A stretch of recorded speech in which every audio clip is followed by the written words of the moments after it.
Nah, untuk weight gain ternyata potensi yang paling kuat diduduki oleh chlorpromazine, kemudian oleh clozapine, juga olanzapine. Sedangkan haloperidol ini plus 1. Jadi memang potensi meninggikan berat badannya cukup rendah. Untuk risperidone dia plus 2. Jadi masih cukup tinggi, tapi kalau dibandingkan olanzapine dan clozapine dia cukup rendah. Tabel ini memberikan gambaran mengenai beberapa hal yang perlu kita nilai di awal sebelum pemberian antipsikotik dan juga setelah pemberian antipsikotik. Kita bisa lakukan observasi ini di saat pasiennya kontrol gitu ya. Nanti tolong dilihat hal-hal apa saja yang perlu diobservasi dan kapan observasi itu perlu dilakukan. Apakah sebelumnya atau saat pemberiannya itu berapa bulan sekali kita perlu periksa. Kalau memang kita memerlukan pemantauan dengan pemeriksaan laboratorium, jadi nanti di tabel ini ya informasinya. Berikut ini adalah tabel untuk melihat bagaimana penata laksanaan efek samping yang terjadi akibat pemberian antipsikotik. Nah, kita lihat ya, ada contoh. Misalnya gini, contohnya. Ini untuk efek samping Parkinsonism. Kita lihat di sini. Misalnya efek samping yang terjadi akibat pemberian antipsikotik adalah Parkinsonism. Apa yang kita harus lakukan ketika kita menemui pasien yang seperti ini? Yang pertama kita lihat first choice-nya.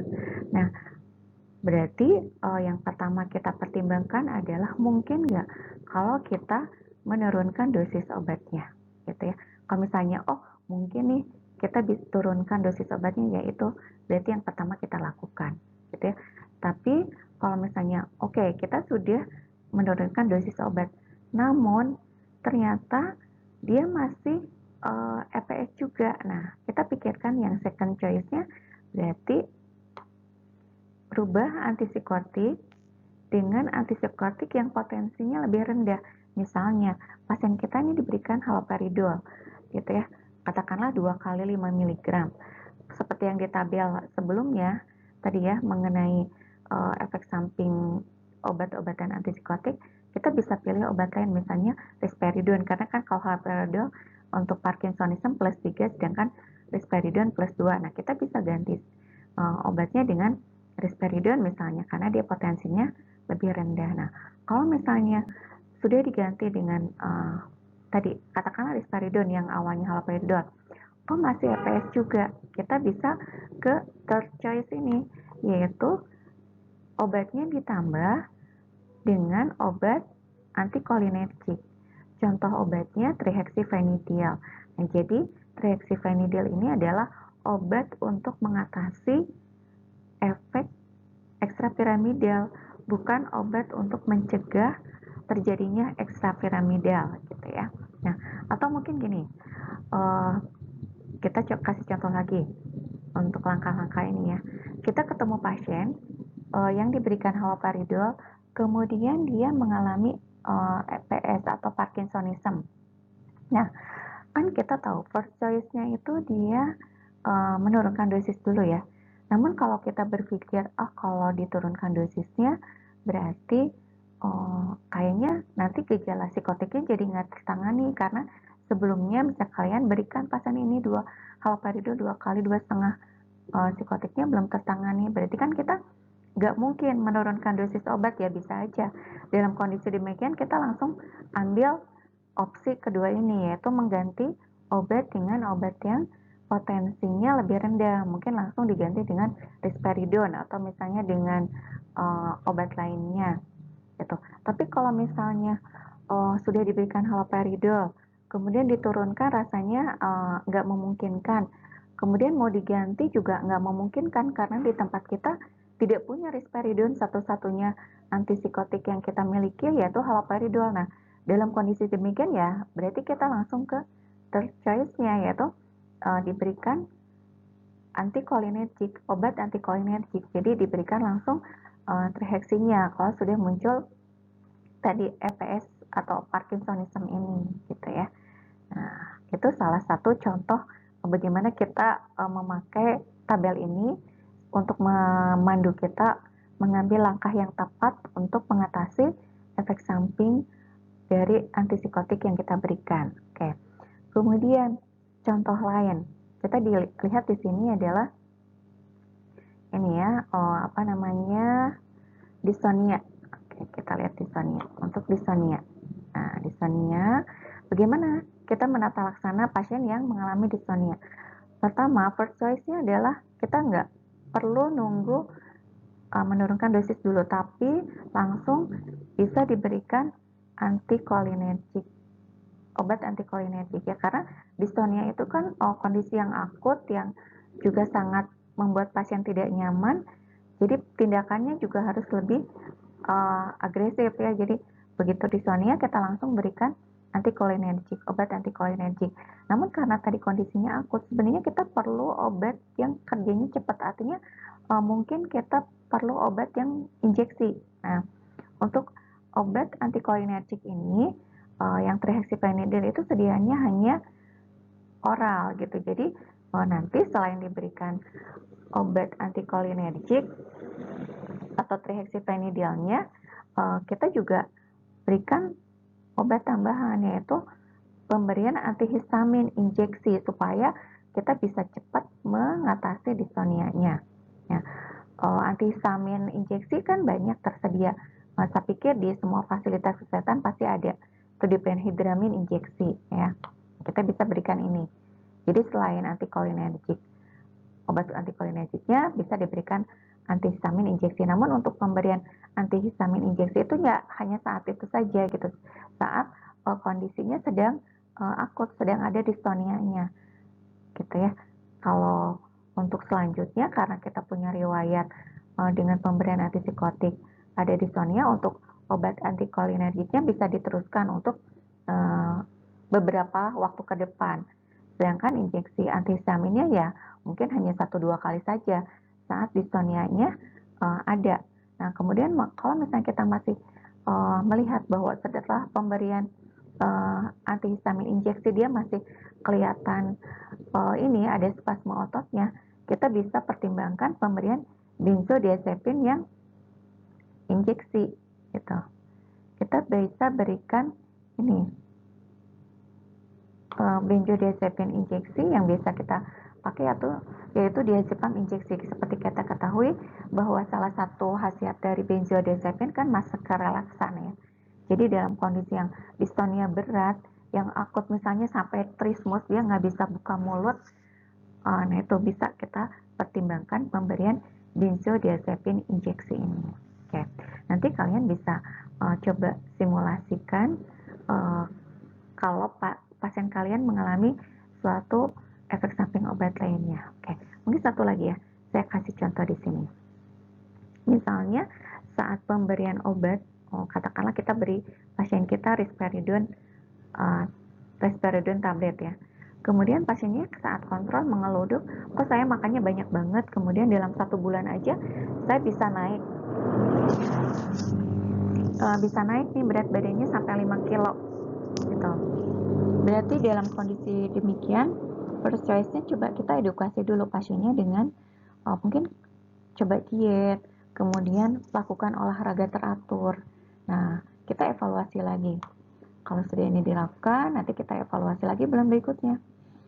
Oh, udah olahraga dok, tapi berat badan masih naik terus. Nah, kita pertimbangkan antipsikotik yang lain, antipsikotik yang potensi untuk menaikkan berat badannya tuh lebih kecil. Misalnya, kalau di tabel sebelumnya kita bisa berikan mungkin ganti jadi haloperidol saja mungkin ya, kalau kita hanya punya risperidone dan haloperidol. Atau misalnya kalau pasiennya sudah diet, sudah olahraga, kemudian misalnya ternyata diukur gula darahnya masih tinggi, ya boleh kita berikan obat tambahan yang sesuai dengan kondisi klinisnya. Misalnya kalau gula darahnya tinggi, kita bisa berikan dia metformin. Selain antipsikotik, obat golongan lain yang juga sering digunakan yaitu antidepresan. Dan saat ini ada 4 golongan obat yang termasuk antidepresan, yaitu ada inhibitor monoamin oksidase, namanya obat yang jarang juga kita pakai. Kemudian ada golongan obat lain yaitu trisiklik antidepresan. Nah, ini adalah obat yang paling sering kita pakai dan paling banyak tersedia, yang amitriptilin ini ya. Kemudian golongan obat lain, selektif serotonin reaktif inhibitor. Contoh obatnya ada fluoxetine, sertralin, citalopram, dan escitalopram. Cuman yang paling banyak tersedia karena dia paling dulu ada yaitu fluoxetine dan sertralin. Dan SSRI ini adalah first line drug untuk depresi. Jadi antidepresan pilihan pertama. Kemudian golongan obat terbaru yang ada yaitu atipikal antidepresan. Cuman obat-obat ini memang masih jarang digunakan ya, masih jarang tersedia maksud saya, karena memang relatif lebih baru. Nah, untuk pemakaiannya sendiri, setiap golongan obat ini memang karena memiliki karakteristik tersendiri termasuk efek samping obatnya, jadi kita dalam pemilihan obatnya perlu disesuaikan dengan kondisi medis lainnya atau kondisi fisik dari pasiennya. Sebagai contoh, misalnya pasien kita merupakan pasien yang depresi dan dia punya penyakit lain, misalnya gastritis, pokoknya yang berkaitan dengan GI-tract seperti gastritis, kemudian dia punya riwayat sering mengeluh kembung, mual gitu. Nah, untuk pemberian SSRI kita harus berhati-hati pada pasien-pasien yang mengalami gastritis, terutama yang gastritis kronis, karena SSRI ini efek samping yang paling sering terjadi adalah mual, kemudian keluhan-keluhan GI tract lainnya. Nah, sehingga kalau pasien depresi kita ada keluhan tadi seperti yang tadi saya bilang, mungkin kita bisa memilih obat lainnya. Misalnya kita bisa memilih dari golongan trisiklik atau kita bisa memberikan dia amitriptilin. Ya, atau misalnya kita sudah dapatkan ada riwayat dia sering mual atau perutnya kembung. Nah, mungkin dalam edukasinya, kalaupun kita tetap akan memberikan SSRI, namun pastinya perlu diedukasi. Mungkin nanti kalau minum obat harus makan dahulu supaya untuk meminimalisir potensi terjadinya tadi mual dari pemberian SSRI ini. Nah, mungkin untuk pasien lain, pasien yang punya riwayat kardiovaskuler, gangguan kardiovaskuler, jantung, atau misalnya dia hipertensi, atau pasiennya memang usianya sudah tua, maka untuk pasien-pasien demikian, hati-hati pemberian amitriptilin. Lebih aman untuk pasien-pasien demikian kita pilih yang SSRI, gitu ya. Namun secara umum tadi bahwa obat pilihan utama untuk antidepresan saat ini adalah dari golongan SSRI ini. Jadi kalau memang tidak ada hal yang menghalangi kita memberikan SSRI, berarti yang pertama kita pikirkan pada pasien depresi adalah pemberian obat-obat di golongan SSRI ini. Bisa fluoxetine, sertralin, atau jenis obat lainnya dari golongan SSRI. Anti-ansietas merupakan obat yang juga sering digunakan, dan ada dua golongan obat yang dipakai sebagai anti-ansietas, yaitu golongan obat benzodiazepin. Contoh obatnya ada alprazolam, diazepam, lorazepam, clobazam, clonazepam oxide, dan banyak lagi. Sedangkan golongan obat anti-ansietas lain yaitu SSRI. Jadi seperti sebelumnya kita bahas bahwa SSRI ini juga dia punya efek sebagai antidepresan, namun dia juga sebetulnya bisa dipakai sebagai anti cemas karena memang serotonin juga berperan dalam gangguan cemas. Nah, untuk first line drug anti ansietas saat ini adalah yang SSRI ini, ya, bukan yang benzodiazepin, karena seperti kita ketahui pengobatan gangguan cemas itu pun perlu waktu cukup panjang, mungkin bisa berbulan-bulan, jadi tidak cukup hanya 1-2 minggu saja, sehingga jika benzodiazepin diberikan jangka panjang, maka yang perlu diperhatikan adalah potensi adiksinya gitu ya. Jadi makanya untuk pemberian benzodiazepin ini lebih aman kita berikan jangka pendek. Beberapa literatur menyebutkan bahwa paling lama pemberian benzodiazepin ini supaya potensi adiksinya minimal adalah tidak lebih dari 2 minggu. Jadi untuk pengobatan cemas lebih dari 2 minggu kita pakailah SSRI. contoh obatnya tadi ya fluoxetine atau sertraline seperti itu, supaya kalau diberikan SSRI itu kan potensi adiksinya minimal sekali, jarang sekali orang adiksi dengan SSRI ini gitu ya. Namun bisa saja dalam kondisi tertentu, misalnya di awal-awal pengobatan kita bisa berikan benzodiazepin, dikasih SSRI juga dikasih, karena untuk SSRI biasanya dia butuh waktu bekerja sebagai anti cemas, sehingga di awal-awal pengobatan anti cemas bisa kita harapkan dari benzodiazepin ini.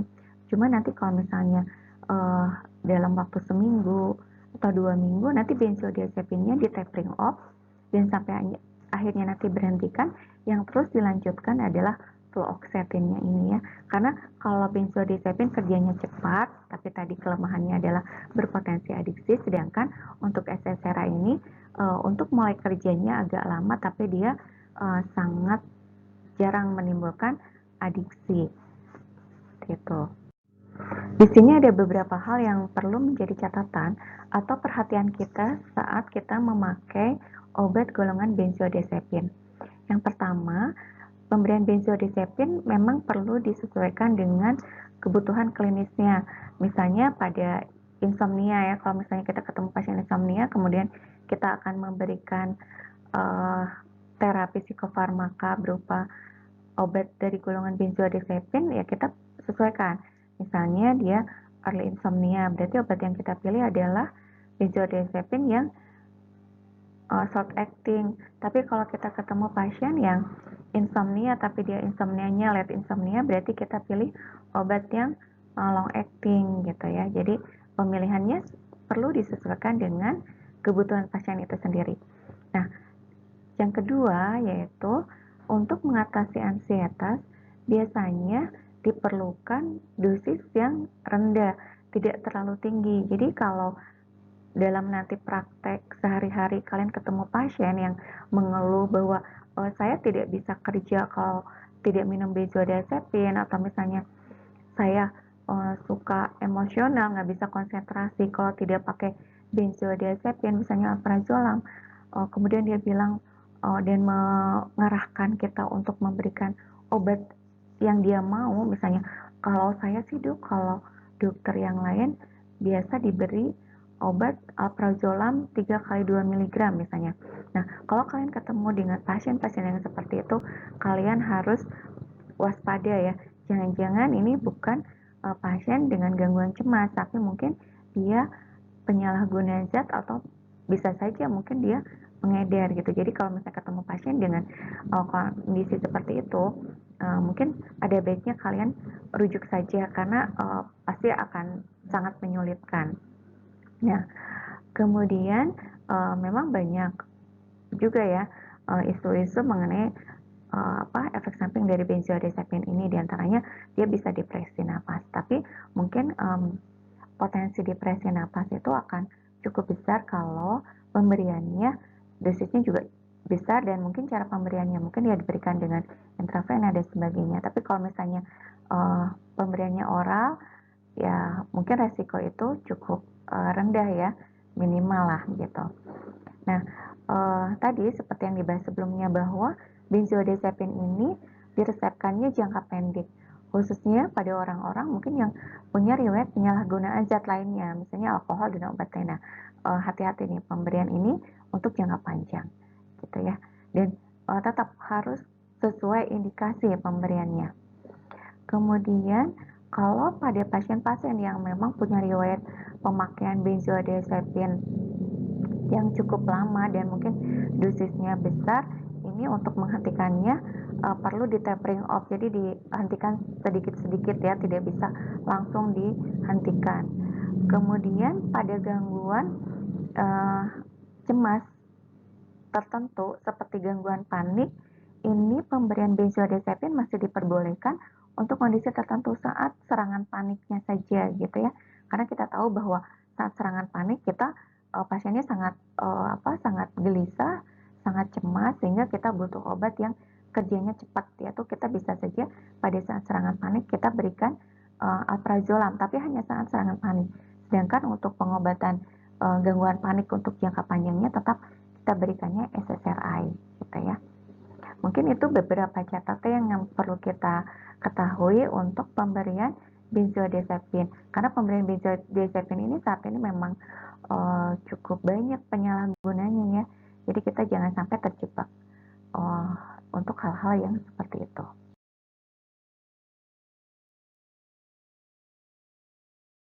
Untuk episode manik, obat-obat yang dipakai digolongkan ke dalam mood stabilizer. Nah, untuk saat ini, obat pilihan pertamanya yaitu lithium. Namun, pemberian lithium ini harus hati-hati karena dia range dosis antara dosis terapi sama dosis letalnya itu sempit.